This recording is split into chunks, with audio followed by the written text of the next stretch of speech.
वृश्चिक राशि वालों, अगले 2 दिनों में मंदिर के मुख्य दरवाजे पर चुपचाप जाके रख देना यह एक छोटी सी चीज और सीधे वापस अपने घर चले आना। पीछे मुड़कर भी मत देखना। उसके बाद फिर जो होगा उसे देखकर आप खुद भी अपनी आंखों पर यकीन नहीं कर पाओगे। जी हाँ प्यारे मित्रों, उसके बाद फिर आपको जो कुछ भी चाहिए वह स्वयं दिव्य शक्तियां लाकर आपको देंगी, और वो भी कुछ ही दिनों के भीतर। जी हाँ मित्रों, दुनिया का सबसे शक्तिशाली और सबसे गुप्त उपाय है जो आज के इस वीडियो में हमने आपको बताया है। दोस्तों, इस उपाय को केवल एक बार कर लेना, उसके बाद पूरी दुनिया आपकी गुलामी करेगी। बिना कुछ करे ही करोड़पति बन जाओगे, क्योंकि दिव्य शक्तियां आपको खुद करोड़ों की दौलत लाकर देंगी। फिर चाहे आपको सच्चा प्रेम चाहिए या फिर बंगला चाहिए, गाड़ी चाहिए, संतान सुख चाहिए, सब कुछ जो आपके मन में है दिव्य शक्तियां स्वयं ढूंढ कर लाकर आपको देंगी, वो भी कुछ ही दिनों के अंदर। जी हाँ प्यारे मित्रों, जिस चीज के बारे में आपने कभी सपने में भी नहीं सोचा था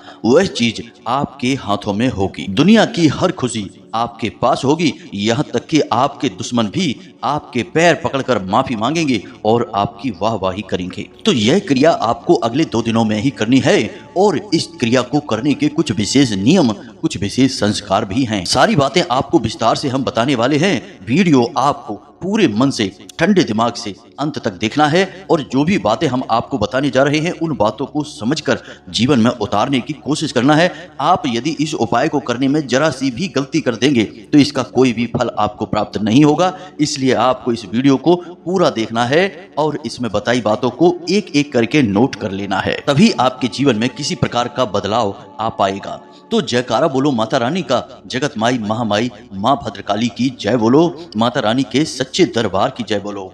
तो प्यारे मित्रों, आप सभी का दिल से स्वागत करते हैं वैदिक मंथन यूट्यूब चैनल में। प्यारे मित्रों, मंदिर में दैवीय ऊर्जा बहुत अधिक शक्तिशाली होती है। तो अब ऐसे में जब इस एक चीज को आप मंदिर के मुख्य दरवाजे पर चुपचाप रखकर वापस आएंगे तो देवी देवताओं की वह महाशक्तिशाली सकारात्मक ऊर्जा तुरंत आपकी ओर आकर्षित हो जाएगी। और जब देवी देवताओं की सकारात्मक ऊर्जा आपकी ओर आकर्षित होगी तो आप चाहे भिखारी ही क्यों ना हो, आपको राजा बनने में जरा सी ही देर लगेगी। यहाँ तक कि आप जो कुछ भी चाहेंगे वह सब कुछ आपके पास खिंचकर आने लगेगा।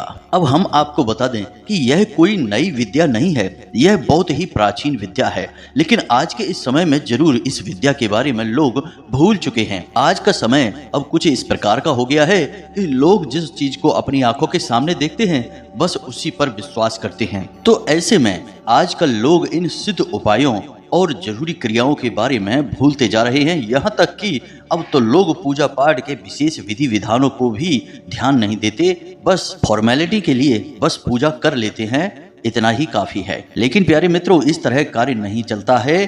किसी भी काम को करने के कुछ विशेष नियम और विधि विधान होते हैं, यदि आप उन्हें पूरा नहीं करते हैं तो निश्चित तौर पर आप परेशान हो जाएंगे। तो आज जिस चीज के बारे में हम आपको बताने जा रहे हैं यह चीज बहुत ही प्राचीन है। पुराने जमाने में जब राजा महाराजाओं को राज सत्ता चाहिए होती थी, युद्ध में विजय चाहते थे, या फिर किसी के साथ प्रेम विवाह करना चाहते थे, किसी का सच्चा प्यार आकर्षित करना चाहते थे, या फिर धन दौलत को अपनी ओर आकर्षित करके और अमीर होना चाहते थे, तब वे इस क्रिया को कर दिया करते थे। बस इस क्रिया को कर देने मात्र से ही दैवीय शक्तियां खुद उन्हें ला लाकर चीजें दिया करती थीं। लेकिन यह क्रिया वे लोग अपने आसपास के सिद्ध गुरुओं और प्रकांड विद्वानों की निगरानी में किया करते थे, जिससे क्रिया सही तरह से हो और उसका परिणाम भी जल्द से जल्द प्राप्त हो जाए। जी हाँ प्यारे मित्रों, तो अब आपकी बारी है। आज के इस वीडियो में हम आपको इस एक चीज के बारे में सारी जानकारी विस्तार से देने जा रहे हैं। इसके प्रयोग के सही विधि और विधान, और क्या है इसे प्रयोग करने के सही तरीके, जिनसे कि आपको अधिक से अधिक लाभ प्राप्त हो सके। सब कुछ पूरे विस्तार से इस वीडियो में बताने जा रहे हैं। तो बस आपको वीडियो अंत तक देखना है और हर एक बात को बारीकी से समझना है, क्योंकि कुछ चीजें बहुत गहरी होने जा रही हैं। तो उन्हें यदि आप समझेंगे नहीं तब तक आप उनके महत्व को भी नहीं जान पाएंगे। इसलिए हम आपसे बार बार यही निवेदन कर रहे हैं कि बस वीडियो आपको पूरा देखना है। तो चलिए प्यारे मित्रों, आज के इस ज्ञानवर्धक वीडियो की शुरुआत करते हैं। लेकिन इससे पहले हम चाहेंगे कि आप माता रानी के लिए आभार अवश्य ही व्यक्त करें। तो कमेंट बॉक्स में सच्चे भाव से, सच्चे मन से एक बार नहीं 3 बार लिखना, जय माँ भद्रकाली कृपा करो। माता रानी की आपको विशेष कृपा और आशीर्वाद प्राप्त होंगे और आपके जीवन में खुशियां ही खुशियां आ जाएंगी, आपकी मनोकामना पूरी हो जाएगी। इसी के साथ साथ प्यारे मित्रों, माता रानी के इस दास का आपसे एक छोटा सा निवेदन और है कि यदि आप इस चैनल पर पहली बार आए हैं तो इस चैनल को सब्सक्राइब करके बगल में जो घंटी का निशान है उसे भी अवश्य दबा ही दें। हम आपको धर्म, ज्योतिष और अध्यात्म से जुड़ी हुई सबसे गुप्त और बेहद ही शक्तिशाली ज्ञान से भरपूर वीडियो रोज लाते रहते हैं। जितनी मेहनत हम आपके लिए कर रहे हैं कोई और कर नहीं सकता है। साथ ही साथ हम माता भद्रकाली की पूर्ण कृपा और आशीर्वाद भी आपकी ओर आकर्षित करने की कोशिश करते हैं ताकि आपके जीवन में दैवीय कृपा भी लगातार बनी रहे। लेकिन इस सब को प्राप्त करने के लिए आपको इस चैनल को सब्सक्राइब करना होगा, क्योंकि ऐसा करके ही आप हमारे परिवार के, माता रानी के दिव्य परिवार के सदस्य बन पाएंगे। जी हाँ प्रिय बंधु हो, तो चलिए जल्दी से चैनल को सब्सक्राइब करिए, फिर आगे बढ़ते हैं। प्रिय मित्रों, जो भी व्यक्ति इस एक चीज को मंदिर के दरवाजे पर रखकर आता है उस व्यक्ति के ऊपर स्वयं भगवान श्री हरि विष्णु और माता लक्ष्मी की विशेष कृपा प्राप्त हो जाती है। साथ ही साथ धनपति कुबेर भी उसके ऊपर विशेष कृपा और आशीर्वाद बरसाने लगते हैं। और जब आपके जीवन में शांति, सुकून और धन तीनों चीजें एक साथ प्रवेश करती हैं तो फिर एक के बाद एक जो घटनाएं घटती हैं वे इतनी अच्छी होती हैं कि जैसे आप स्वर्ग में रह रहे हों। प्यारे मित्रों, हम जानते हैं कि आप एक ऐसे इंसान हैं जो भरसक मेहनत करते हैं, खूब प्रयास करते हैं, दिन रात मेहनत करके बस एक ही कोशिश में लगे रहते हैं कि आपका परिवार सुखी रहे। आप उनकी एक एक जरूरत को पूरा करना चाहते हैं। इस चक्कर में आप अपनी जरूरतों के बारे में भूल जाते हैं, अपने परिवार के बारे में सबसे पहले सोचते हैं। लेकिन प्रिय बंधुओं, दुख की बात तो यह है कि आप इसमें कामयाब नहीं हो पा रहे हैं। आप खूब मेहनत करते हैं, खूब कोशिश करते हैं, फिर भी कहीं ना कहीं थोड़ी बहुत कसर बाकी रह ही जाती है। कई बार तो ऐसा होता है कि बड़ी बड़ी फरमाइशें तो छोड़ो, परिवार की छोटी छोटी जरूरतें भी आप पूरी करने में असफल हो जाते हैं। इन सब बातों को सोचकर आपका मन दुखी होने लगता है। आपको लगने लगता है कि जैसे आपका जीवन ही व्यर्थ हो गया, बेकार हो गया, क्योंकि आप चाहते कुछ और हैं और होता कुछ और है। तो प्रिय मित्रों, अब आपको चिंता करने की कोई आवश्यकता नहीं है। वैसे तो हम अपने हर एक वीडियो में जो भी क्रियाएं आपको बताते हैं वे इतनी शक्तिशाली और प्रामाणिक होती हैं कि उन क्रियाओं ने हजारों लोगों के जीवन में परिवर्तन लेकर आए हैं और बहुत सारे लोगों की कई प्रकार की मनोकामनाएं पूरी करवाई हैं। किसी को भयंकर कर्जा था तो उसे कर्जे से मुक्ति दिलाई है। किसी के घर में बहुत कलेश रहता था, यानी कि आपस में लोगों में प्रेम नहीं था, तो उनके बीच आपसी प्रेम को बढ़ाया है। पति पत्नी के बीच विवादित स्थिति थी, एक दूसरे को साथ में सह नहीं सकते थे, रह नहीं सकते थे, तो वह स्थिति बदल दी। साथ ही साथ माता रानी की विशेष कृपा और आशीर्वाद के माध्यम से लोगों की अनेकों प्रकार की मनोकामनाएं पूरी करवाई हैं। लेकिन अब आपकी बारी है। अब आपके जीवन में जो भी कष्ट है, विशेष परेशानी है, आप उसके बारे में विचार करिए। प्रिय मित्रों, एक बात आप याद रखना कि हम जो भी क्रिया दिव्य शक्तियों को प्रसन्न करने के लिए करते हैं उसे अनुष्ठान कहा जाता है। अगर हम अपने मन में किसी विशेष प्रकार की इच्छा को लेकर उस क्रिया को करते हैं तो अब जो क्रिया हम आपको बताने जा रहे हैं वह एक प्रकार का अनुष्ठान ही होगा। तो आपको सबसे पहले अपने मन में एक इच्छा, एक मनोकामना को तय करना होगा। अब ऐसे में आप तय करें कि आपके जीवन में इस समय, आज के इस वक्त में किस चीज की सबसे अधिक आवश्यकता है। बस आपको उस एक चीज के बारे में विचार करके ही इस क्रिया को शुरू करना होगा, तभी आपको इसका सही परिणाम प्राप्त होगा। आप खुद ही समझिए कि अगर आप किसी से कहें कि हमारी सब इच्छाएं पूरी कर दो तो यह संभव नहीं है, क्योंकि सब इच्छाओं में तो अनंत कोटि इच्छाएं आ जाती हैं, इनका कोई अंत ही नहीं है। तो इसलिए अगर किसी से इच्छा पूरी करवानी है, मनोकामना पूरी करवानी है, तो उसके लिए एक मनोकामना को पहले तय करना होगा। जब वह पूरी हो जाए तो उसके बाद दूसरी मनोकामना की ओर जाते हैं। यही सही तरीका होता है। तो पहला कार्य आपको यह करना है कि अपने मन में अपनी एक इच्छा को तय कर लेना है।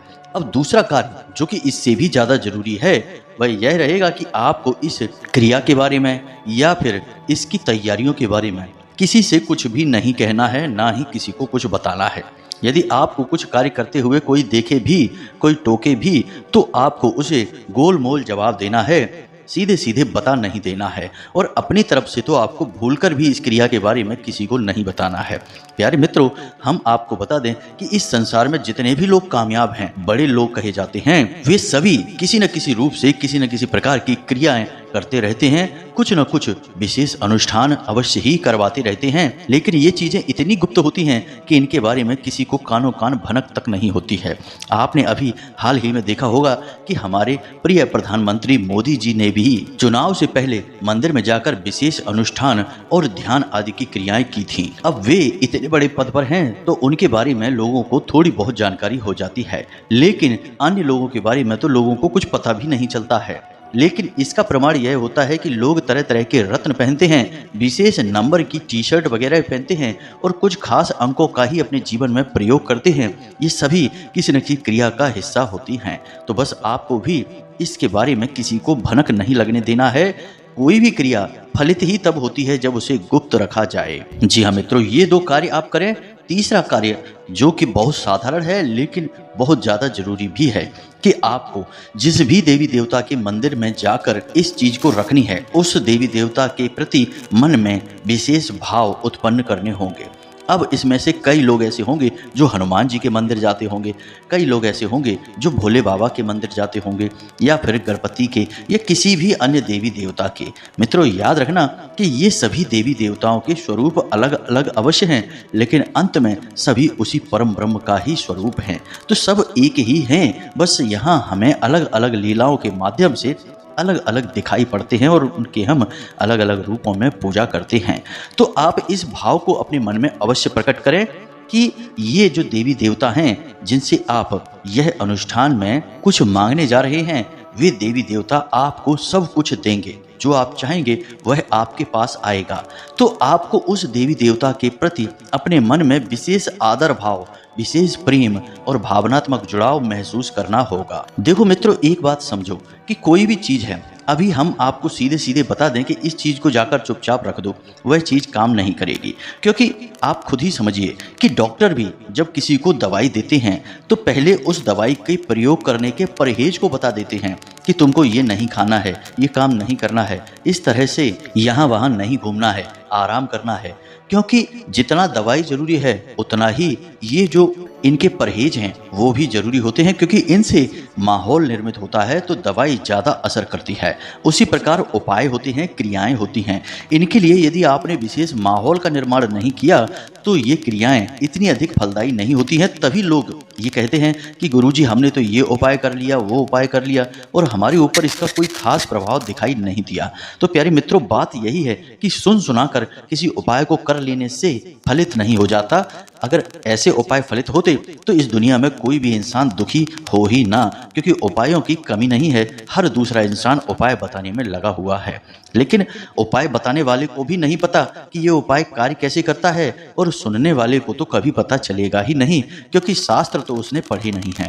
हर एक उपाय किसी न किसी शास्त्र विधि से निकला हुआ होता है, वैदिक होता है, तभी वह फलित होता है। और जब कोई उपाय शास्त्रीय विधि से, वैदिक परंपरा से निकल कर आता है तो उस उपाय के कुछ वैदिक नियम भी होते हैं। अब आपने उन नियमों को तो बताया नहीं, सीधे उपाय को बता दिया और सामने वाले ने उपाय कर डाला और बाद में उसे कुछ भी हासिल नहीं हुआ। बाद में बोलते हैं कि उपाय काम नहीं करते, सब बेकार है। लेकिन प्यारे मित्रों, उपाय काम नहीं करते तो फिर आप एक बार कामाख्या देवी मंदिर जाकर देखो या फिर माँ बगलामुखी धाम पर जाकर देखो। आपको पता चल जाएगा कि बड़े से बड़े लोग जिन्हें आप आदर्श मानते हैं, बड़े बड़े नेता, अधिकारी, बिजनेसमैन, सब वहां पर लाइन में लगे हुए हैं, माता रानी की सेवा करना चाहते हैं, क्योंकि उनके जीवन में जो भी कुछ उन्होंने हासिल किया है वह देवी देवताओं की सेवा से, विशेष उपाय और विधि विधानों से ही हासिल कर पाए हैं। ये बात वे अच्छी तरह से जानते हैं।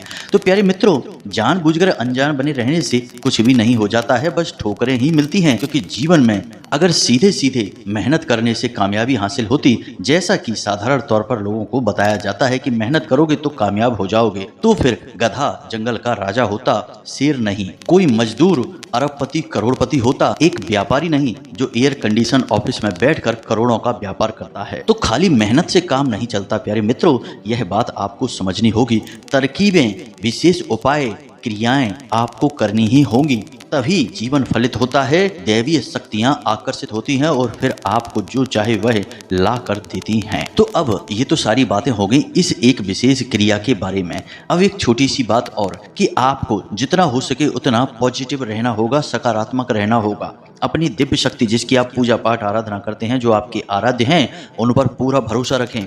उन्हीं के मंदिर के मुख्य दरवाजे पर जाकर इस एक चीज़ को रखें और फिर मन में ऐसी कल्पना करें, ऐसा विचार करें कि देवी देवता ने आपकी बात सुन ली है, अब आपकी मनोकामना बहुत जल्द पूरी होने वाली है। जी हाँ मित्रों, हम आपको बता दें कि इस एक क्रिया में इतनी अधिक शक्ति है कि कई बार तो दिव्य शक्तियाँ सपने में प्रकट होने लगती हैं और जातक को सारी बातें बताने लगती हैं, सपने के माध्यम से संकेत देने शुरू कर देती हैं। लेकिन बात यहाँ पर फिर उतनी सी ही रहेगी कि आपको अपने मन में भाव तो रखना ही होगा। अब आप अगर शक रखेंगे कि पता नहीं काम होगा कि नहीं होगा, तो फिर काम नहीं ही होगा, क्योंकि इस संसार की रीति है कि सबका भला हो सकता है।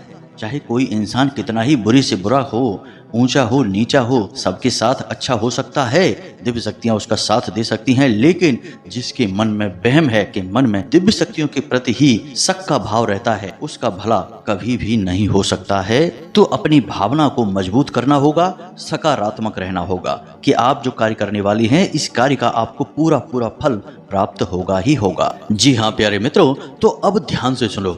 अब हम इस विशेष उपाय और इसकी क्रिया को आपको समझाने जा रहे हैं। यह उपाय आपको किसी ऐसे मंदिर में करना है जहां पर कि राम दरबार मौजूद हो, या भगवान श्री कृष्ण, या फिर भगवान श्री हरि विष्णु और माता लक्ष्मी की विग्रह मौजूद हो, यानी उनके मूर्ति स्वरूप मौजूद हो। तो इन मंदिरों के गर्भगृह के बाहर आपको यह उपाय करना होगा, यानी कि जहां मूर्ति स्थापित होती है उस कमरे का जो दरवाजा होता है उसे ही गर्भगृह का मुख्य द्वार कहते हैं। उसी द्वार पर आपको इस उपाय को करना होगा। अब आपको उपाय के लिए क्या क्या चीज़ें चाहिए, इन्हें आप जरा ध्यान से सुने। यही सबसे महत्वपूर्ण ज्ञान है, सबसे जरूरी भाग है, इसे आप बिल्कुल मिस मत कर देना। जी हाँ मित्रों, तो आपको इसके लिए सबसे पहले चाहिए एक मुट्ठी चावल। चावल ऐसे हों जो शुद्ध हों और टूटे फूटे ना हों। सभी चावल एक जैसे हों, कोशिश करें कि खराब चावल ना हो। दूसरा कि आपको चाहिए एक पीले रंग का कपड़ा, चौकोर कपड़ा। इसी के साथ साथ लाल रंग का सिंदूर, एक चांदी का चौकोर टुकड़ा या फिर चांदी का सिक्का। सिक्का चाहे कितना ही सस्ता हो, महंगा हो, कोई दिक्कत नहीं है, उसमें आंशिक रूप से चांदी का भाग भी हो सकता है, कोई दिक्कत नहीं है। चांदी की कोटिंग हो, पॉलिश हो, उससे भी काम चल जाएगा। बस उस सिक्के पर माता लक्ष्मी की प्रतिमा अवश्य बनी होनी चाहिए। अब आपको चाहिए एक छोटी सी प्लेट और मिट्टी का एक दीपक। अब इस मिट्टी के दीपक में आपको क्या जलाना है, यही सबसे महत्वपूर्ण भाग है। तो आपके घर में तुलसी तो अवश्य होगी ही, और जिस घर में तुलसी होती हैं उस घर में तुलसी की लकड़ी भी सूख कर टूटती रहती हैं। तो आपको देखना है कि आपके घर में जो तुलसी मैया हैं उनकी कोई एक ऐसी लकड़ी टहनी जो सूख चुकी है, या पहले से ही सूखी हुई तुलसी की लकड़ी आपके घर में रखी है, तो आपको 7 छोटी छोटी टुकड़ी उस तुलसी की लकड़ी के इकट्ठे करने हैं और उसके ऊपर आपको रुई लपेटनी है। और रुई लपेटने के बाद आपको उसके ऊपर कलावा या फिर मौली लपेट लेनी है। अब इसे आपको गाय के घी में अच्छी तरह से डुबा कर रख लेना है।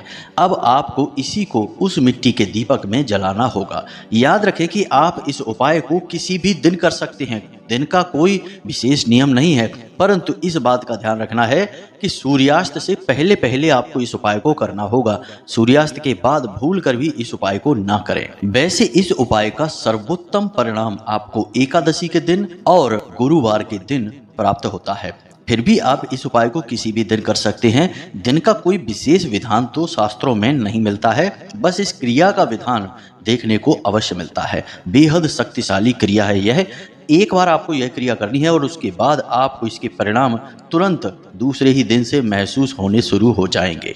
तो ध्यान से सुने कि अब आपको करना क्या है। शाम के समय सूर्यास्त से पहले पहले आपको मंदिर में पहुंचना है और भगवान के गर्भगृह के बाहर मुख्य दरवाजे पर आपको बैठ जाना है पूरी तसल्ली के साथ। अब मुख्य दरवाजे के दाहिनी ओर आपको यह क्रिया करनी है, यानी कि जब आप गर्भगृह में प्रवेश करेंगे तो आपका जो दाहिना भाग है उसी भाग पर आपको यह क्रिया करनी है।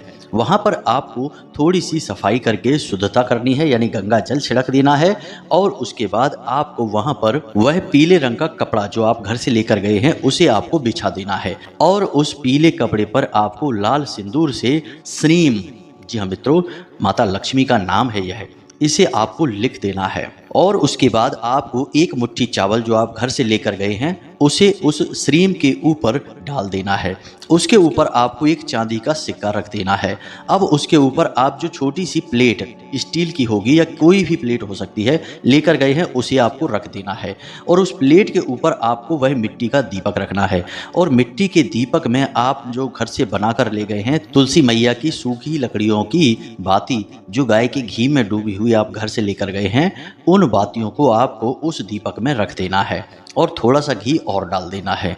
अब आपको पूरे भक्ति भाव से भगवान श्री हरि विष्णु और माता लक्ष्मी को याद करना है और उनसे निवेदन करना है कि हे प्रभु, हम आपकी सेवा में इस क्रिया को करने जा रहे हैं और माँ वृंदा माता तुलसी से बना हुआ दीपक आपके लिए प्रज्वलित कर रहे हैं। जो भी इंसान इस क्रिया को करता है उस इंसान के ऊपर भगवान श्री हरि विष्णु की बहुत ही विशेष और अनंत कृपा बरसने लगती है। याद रखें कि भगवान श्री हरि विष्णु ने स्वयं माता तुलसी को आशीर्वाद दिया था कि जो भी तुम्हारे द्वारा बनाई हुई चीज़ों का मुझे प्रसाद चढ़ाता है, भोग लगाता है या दीपक जलाता है या तुम्हारी सेवा करता है, उस इंसान पर हमारी आजीवन कृपा रहती है, अनंत कृपा बनी रहती है। यह वरदान स्वयं भगवान श्री हरि विष्णु ने माता तुलसी को दिया था। तो अब आपको यह दीपक प्रज्वलित करना है। प्रार्थना करने के बाद आपने दीपक प्रज्वलित किया। अब वहां पर ही बैठे बैठे जब तक कि वह दीपक जल रहा है आपको मन ही मन ओम नमो भगवते वासुदेवाय, जी हाँ मित्रों, इस 12 अक्षर मंत्र का जाप करते रहना है। अब आपको जाप करने के लिए कोई माला की आवश्यकता नहीं, कोई गिनती संख्या की आवश्यकता नहीं है। बस आपको यह देखना है कि जो दीपक आपने जलाया है वह कितनी देर तक जल रहा है। जब वह दीपक शांत हो जाए तो आप अपना जाप करना बंद कर देंगे और भगवान श्री हरि विष्णु और माता लक्ष्मी के लिए निवेदन करेंगे कि आपके जीवन में उनकी कृपा प्रवेश हो और आपके जीवन से हर एक कष्ट समाप्त हो और आपकी विशेष जो मनोकामना है वह जल्द से जल्द पूरी हो जाए। इसके बाद जो प्लेट पर दीपक रखा था उस प्लेट को उठाकर आपको वहीं उसी जगह पर रख देना है, यानी कि उस दरवाजे के दाहिनी ओर रखा छोड़ देना है। और जो नीचे सामग्री थी, पीले कपड़े के ऊपर चावल रखे थे, सिक्का रखा था, उसे आपको पोटली के रूप में लपेट लेना है और उस पर लाल धागे से, जिसे हम मौली या कलावा कहते हैं, उससे लपेट लेना है और आपको 7 बार उसे लपेटना होगा। और उसके बाद आपकी यह पोटली तैयार हो चुकी है जिसमें कि भगवान श्री हरि विष्णु और माता लक्ष्मी की भरपूर कृपा प्रवेश कर चुकी है। अब आपको यही पोटली सीधे अपने घर लाना है और अपने पूजा घर में रखी छोड़ देना है 24 घंटे के लिए। जी हाँ मित्रों, 24 घंटे तक यह पोटली आपके पूजा घर में रहेगी। यदि आपके पूजा घर में माता लक्ष्मी की तस्वीर है तो उस तस्वीर के पास आपको इसे रखना है। अब आपने 24 घंटे के बाद इसे उठाकर आपकी यदि कोई दुकान है, कोई व्यापार है जहां पैसे का लेन देन होता है, उस तिजोरी में इसे ले जाकर रख लेना है। या फिर आपके घर में आप जहां पैसे रखते हैं उस अलमारी में, तिजोरी में इसे चुपचाप रख देना है। याद रखें कि इस क्रिया के बारे में आपको किसी को नहीं बताना है। जब आप मंदिर से वापस आएंगे तो पीछे मुड़कर नहीं देखना है, किसी से कोई बात नहीं करनी है, किसी भी प्रकार का मन में कोई उल जलूल विचार लेकर नहीं आना है। बस भगवान की भक्ति में रहना है और समझ लेना है कि अब भगवान की आपको विशेष कृपा प्राप्त होगी ही होगी। और एक बात हम आपको और बता दें प्रिय बंधुओं कि हमने जिस को इस उपाय के बारे में बताया है उसने हमेशा आज तक हमसे एक ही बात कही है कि गुरुजी, इस उपाय ने तो हमारे जीवन में चमत्कार ही कर दिया। जैसे स्वयं भगवान श्री हरि विष्णु और माता लक्ष्मी प्रकट हो गए हैं हमारे जीवन में, कुछ को तो सपनों के माध्यम से भी माता रानी ने दर्शन दिए हैं या फिर कुछ आंशिक संकेत दिए हैं कि वे उनसे बहुत प्रसन्न हैं। प्रिय मित्रों, फिर से हम कहते हैं कि सारा खेल भाव का है, प्रेम का है, श्रद्धा का है। तो इसी भाव के साथ आप इस उपाय को करिए और फिर हमें इसके परिणाम बताइए कि कैसे प्राप्त हुए आपको नतीजे। अब यदि कोई प्रश्न आपके मन में उठ रहा है तो आप प्रश्न हमसे कमेंट में भी पूछ सकते हैं या फिर सीधे व्हाट्सएप नंबर पर भी मैसेज करके प्रश्न पूछ सकते हैं। हमें जब समय मिलेगा, हमारा ज्यादातर समय साधनाओं में गुजरता है, तो जब हमें समय मिलेगा तो हम आपके प्रश्न देखेंगे और आपको जवाब अवश्य ही देंगे। तो इसी के साथ साथ आज की इस वीडियो को विराम देते हैं। कमेंट में पूरे भक्ति भाव के साथ जय माँ भद्रकाली, जय माता लक्ष्मी अवश्य लिख देना। माता लक्ष्मी की और माँ भद्रकाली की आपको विशेष कृपा प्राप्त होगी। हमेशा हंसते रहें, मुस्कुराते रहें, सकारात्मक रहें। याद रखें कि आपके ऊपर माता रानी की छाया, उनकी कृपा आ चुकी है, क्योंकि आप धाम से जुड़ चुके हैं, माता रानी के दिव्य परिवार के सदस्य बन चुके हैं। तो प्रेम से बोलें, जय माई की, जय मां भद्रकाली। माता रानी आपका निश्चित कल्याण करेंगी। धन्यवाद।